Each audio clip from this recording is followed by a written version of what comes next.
morning, Board of Supervisors. My name is Rhonda Reyna. I have been maliciously prosecuted for trying to help and protect my daughter, who was family court kidnapped under color of law in violation of federal laws 18 U.S.C. 241 and 242. I've been maltreated by multiple law enforcement agencies, including the Santa Cruz County Sheriff's Department. I'm really glad to see Sheriff Jim Hart in the audience here, and the Santa Cruz Police Department. I did a public records request for the oaths of office of every deputy because my civil rights were violated while I was wrongfully put in the county jail. I was not given 3 phone calls in 3 hours. I was not able to make a phone call for 24 hours. My glasses were taken away, so I couldn't see anything and I couldn't call for help. I had to use a bathroom, a toilet that everybody could see, including men. And I bravely had to pee in front of everyone, which could be a very humiliating experience to women. And the other women in the cell with me were very ashamed and embarrassed and asked us to help conceal that. That is against all policy. I wasn't given access to clean water. I had to use the water spigot over the dirty toilet that smelled of urine. And in all these COVID lockdowns, that cell was never cleaned. All the crappy food that we were given was left there. No one took the garbage out. It was a horrible treatment and violation of my rights. I'm an innocent woman, and that was proven in court later. I watched a woman looked like she was dying from heroin withdrawal. I asked for the oaths of office, and I got redacted forms, which to me is a violation of U.S. Code 18-2071. In contrast, I have the signed oaths of office certified by Secretary Weber of both Rob Bonta and Judge Rebecca Connolly.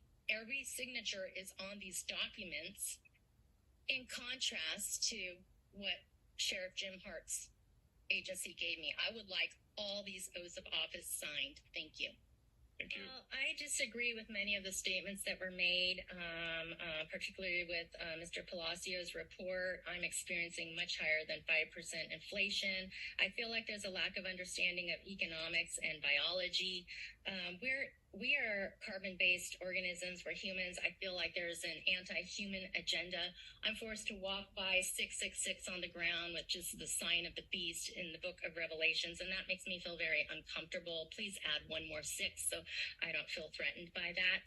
I am grateful that Palacio did point to the discretionary funding, and I see that the safety and law enforcement expenditures far exceed anything else, and as we can tell by public comment, that we are not actually safe. It's a complete waste of money. The deputies have not proven that they're under oath of office, so we can slash and cut that budget because they're putting innocent people in jail and harming them, and they're letting violent offenders out, and that is a disgrace, and that is not for our safety. It is also clear by the kidnapping of the children here in Santa Cruz County that there is a lot of question to the nefariousness and untrustworthiness of mental health, as Senator Rubio has drafted Peaky's law that's currently going through with these fraudulent reunification therapists. I'm very concerned about the over expenditures in mental health funding, and I don't feel safe by any of that. I am more than happy to participate in these budget discussions, and I would like to know how to be more at the front of it rather than at the end of it, and sitting here in these 2-minute, where I'm giving a 2-minute comment on my ideas and my feelings about how things are being spent here. I'm a resident of Santa Cruz County. I was born here. Mr. Friend, I think you're from San Diego. Mr. Cummings, I think you're from Chicago, and Koenig is from Massachusetts, and only the 2 end supervisors are local. I disagree with a lot of what you said, Mr. McPherson. Good morning. Thank you for the presentation. I'm wondering about SB 2 legislation. Does that only relate to decertifying officers with regard to the misuse or misconduct of these military weapons, or is that in general? I also want to know who conducted the audits. I'm raising the issues of bias and untrustworthiness by Michael Jenico, who is an alleged independent auditor of law enforcement for many agencies. My complaints on Mr. Jenico's untrustworthiness can be found in Agenda Item 21, attached public documents to today's Santa Cruz City Council meeting. I would highly highly encourage you to read that.